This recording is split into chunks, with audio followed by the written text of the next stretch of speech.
The Mad Goose in the Tiger Forest, Part 2. Chinese Folk Tale. Good gracious! Whatever shall we do? Asked Hulin. What will he say if he finds us here? No telling, said the other, trembling, but, my dear little friend, we are certainly caught, for we can't get away without his seeing us. Yes, and I've already had one beating today, and such a hard one that I don't believe I could live through another, sighed the child, as the tears began to flow.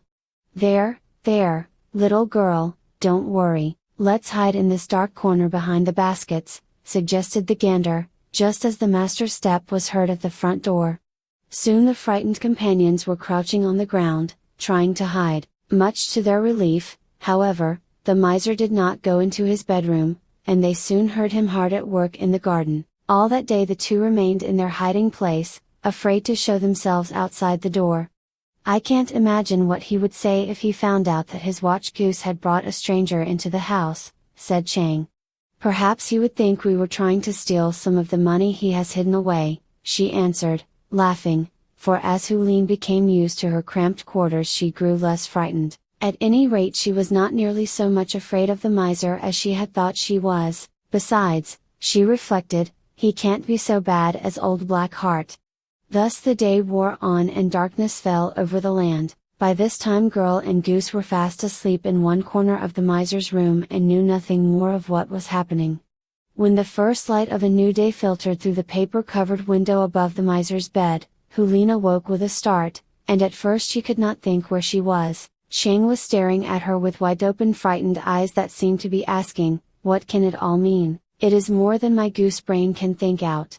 For on the bed, instead of the miser, there lay a young man whose hair was as black as a raven's wing. A faint smile lightened up his handsome face, as if he was enjoying some delightful dream. A cry of wonder escaped Hulin's lips before she could hold it back. The sleeper's eyes opened instantly and were fixed upon her. The girl was so frightened that she could not move, and the gander trembled violently as he saw the change that had come over his master.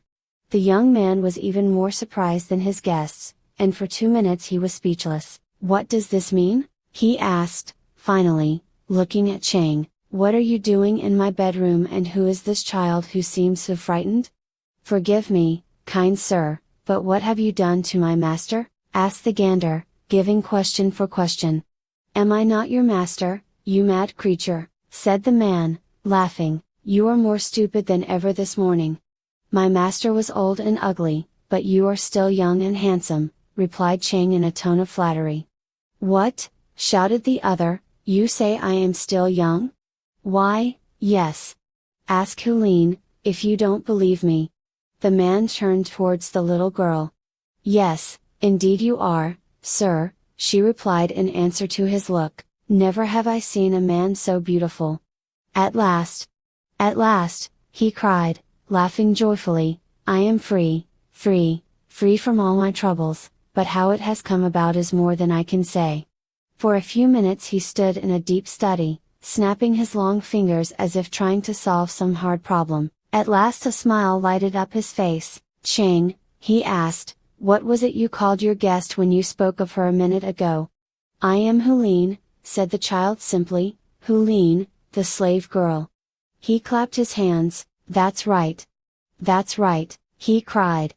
I see it all now. It is as plain as day. Then, noticing the look of wonder on her face, it is to you that I owe my freedom from a wicked fairy, and if you like, I'll tell you the story of my misfortune. Pray do, kind sir, she replied eagerly. I told Chang that you were a fairy, and I should like to know if I was right.